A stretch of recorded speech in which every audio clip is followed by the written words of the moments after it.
Bismillahirrahmanirrahim. Assalamualaikum warahmatullahi wabarakatuh. Selamat berjumpa kembali bersama saya, Reti Handayani. Pada video kali ini, saya akan memberikan gambaran singkat mengenai evaluasi sediaan tablet. Evaluasi tablet ini dilakukan berdasarkan persyaratan resmi atau buku rujukan seperti Pharmacopeia dan USP, serta beberapa persyaratan dari industri. Evaluasi tablet yang pertama adalah uji organoleptik. Uji ini penting dilakukan untuk menjamin bahwa tablet akan diterima oleh konsumen. Dalam evaluasi ini, tablet diamati secara visual, meliputi warna, bau, dan rasa. Pada uji ini, warna harus homogen, bau sesuai dengan spek, misalnya bau khas dari bahan, begitu pula rasa harus sesuai dengan spesifikasi. Yang kedua adalah uji keseragaman bentuk dan ukuran. Tujuannya untuk menjamin penampilan dari tablet. Alat yang digunakan adalah jangka sorong. Yang dimaksud ukuran tablet adalah diameter dan tebal tablet. Ketebalan merupakan satu-satunya variabel yang berkaitan dengan proses pencetakan. Prosedur ujinya, ambil sebanyak 20 tablet, kemudian diukur diameter dan tebal dari tablet dengan menggunakan jangka sorong, kemudian dirata-ratakan. Nah, di sini persyaratannya bahwa diameter tablet tidak lebih dari 3 kali dan tidak kurang dari 1/1/3 tebal tablet. Selama proses pencetakan, walaupun gaya kompresi konstan, ketebalan tablet tetap dapat bervariasi. Hal ini terjadi karena yang pertama, adanya perubahan kedalaman dari die, kemudian adanya distribusi ukuran partikel, proses pengisian massa cetak, dan perubahan pada bobot tablet. Apabila pengisian massa cetak konstan, ketebalan tablet bisa bervariasi karena perubahan gaya kompresi. Nah, yang pertama, adanya ketebalan tablet akan konsisten dari bed ke bed atau dalam satu bed hanya jika granul atau serbuk mempunyai ukuran dan distribusi ukuran yang konstan. Kemudian, mesin bekerja dengan kondisi yang prima. Ketebalan tablet ini harus terkontrol dengan baik sesuai spesifikasi, yaitu plus minus 5%. Hal ini karena ukuran bobot tablet sangat mempengaruhi beberapa hal berikut ini. Misalnya, pemilihan mesin tablet, ukuran granul dan ukuran lot, serta jenis metode pembuatan, pengemasan, dan biaya produksi. Selanjutnya ada uji keseragaman sediaan. Uji ini terdiri dari uji keseragaman kandungan dan uji keseragaman bobot yang terdapat di dalam Pharmacopeia Indonesia edisi 4. Uji keseragaman kandungan dilakukan terhadap tablet yang mengandung zat aktif 25 mg atau lebih. Uji ini dilakukan untuk menjamin bahwa setiap tablet mengandung zat aktif yang sesuai. Prosedur uji keseragaman kandungan untuk tablet tidak bersalut atau KEMPA. Yang pertama, pilih tidak kurang dari 30 tablet, kemudian tetapkan kadar 10 tablet satu persatu sesuai dengan cara yang tertera pada penetapan kadar dalam monografi, kecuali dinyatakan lain. Kemudian, hitung nilai penerimaannya. Persyaratannya, kecuali dinyatakan lain dalam masing-masing monografi, syarat keseragaman kandungan dipenuhi jika jumlah zat aktif dalam masing-masing tablet antara 85-115% dengan simpangan baku relatif kurang atau sama dengan 6%. Rumusnya SDR sama dengan SD dibagi rata-rata dikali 100%.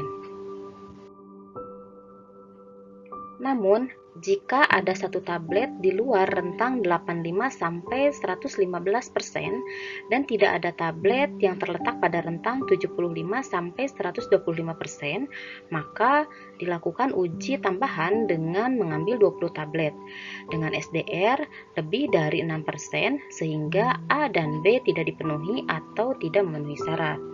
Sedangkan syarat dipenuhi bila tidak lebih dari 1 tablet dari 30 tablet ada di luar 85% atau 125% dan tidak ada 1 tablet pun yang di luar 75 atau 125% serta nilai SDR tidak lebih dari 7,8%.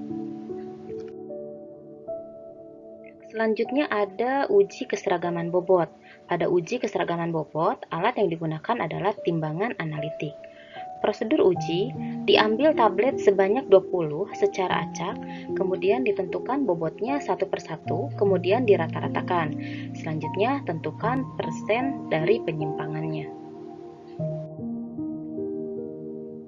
Ini adalah tabel penyimpangan dari bobot tablet, di mana syarat untuk keseragaman bobot adalah maksimal 2 tablet yang bobotnya lebih dari kolom A dan tidak 1 tablet pun yang bobotnya lebih dari kolom B.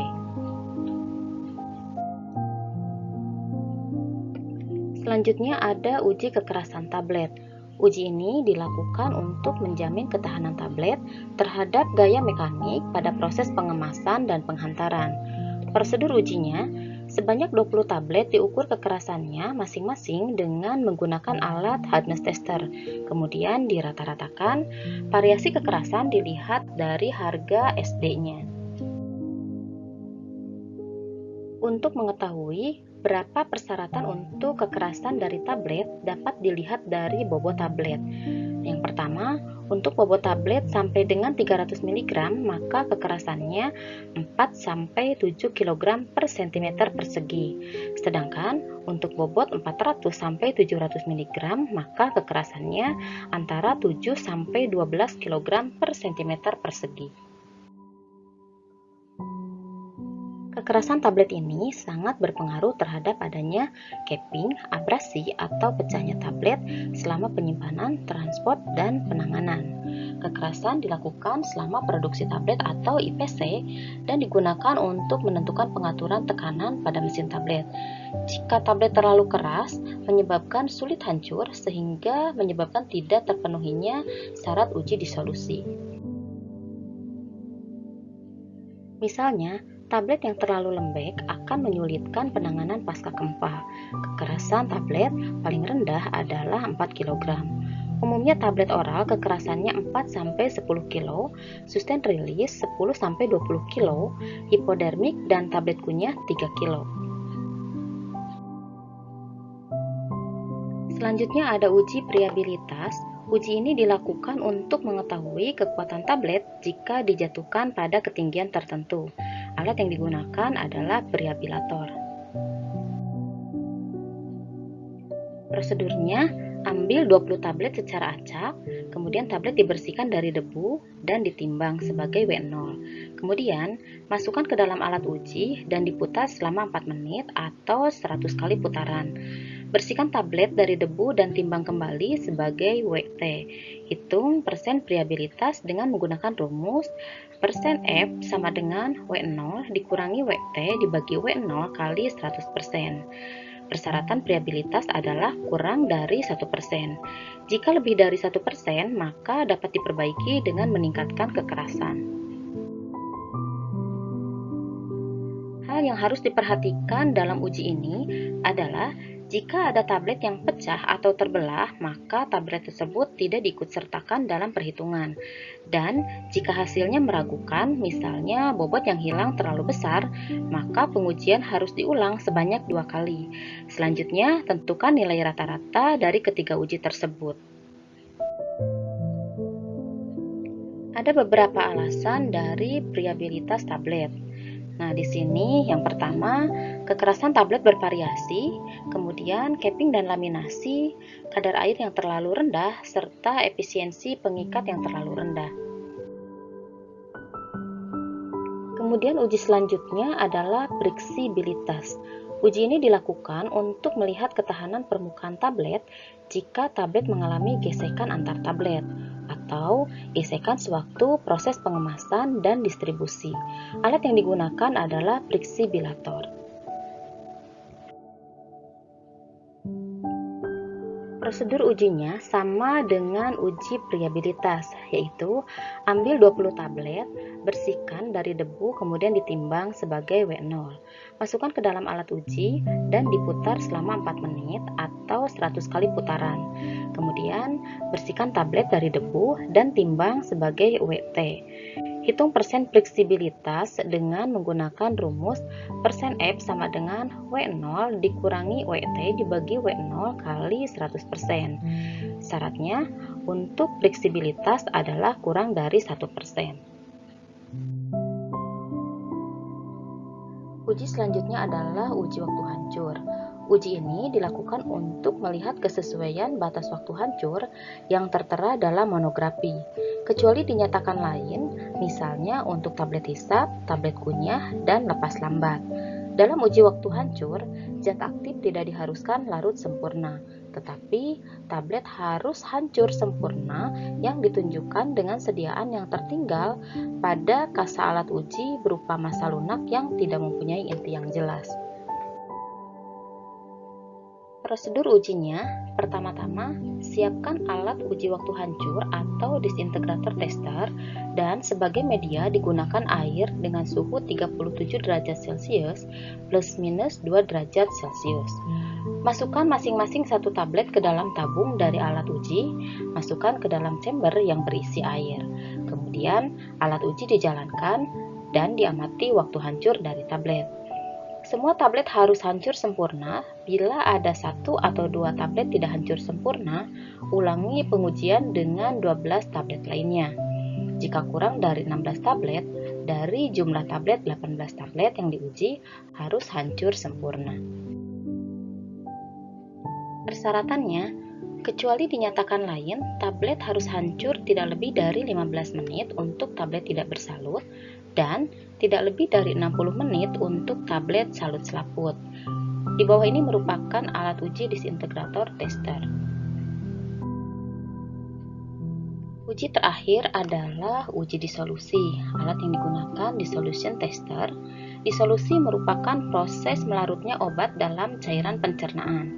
Jika kecepatan melarut obat cepat, maka kecepatan penyerapan obat ke dalam darah juga cepat. Artinya, obat harus melarut dahulu sebelum diserap ke aliran darah. Persyaratannya berbeda tiap tablet tergantung dari monografi masing-masing. Namun, biasanya syarat disolusi adalah dalam waktu 30 menit minimal 80% jumlah obat sudah melarut.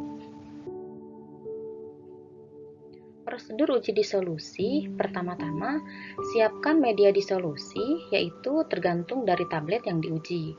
Suhu diatur pada 37 derajat Celcius plus minus 2 derajat Celcius. Kemudian masukkan satu tablet uji pada chamber yang berisi media disolusi. Selanjutnya, jalankan alat dengan RPM sesuai dengan monografi masing-masing. Pada interval waktu tertentu, kemudian alikot diambil untuk ditentukan kadarnya. Baiklah, materi mengenai evaluasi sediaan tablet dicukupkan sekian. Terima kasih telah melihat video ini. Semoga bermanfaat. Sampai berjumpa kembali dengan materi lainnya. Wassalamualaikum warahmatullahi wabarakatuh.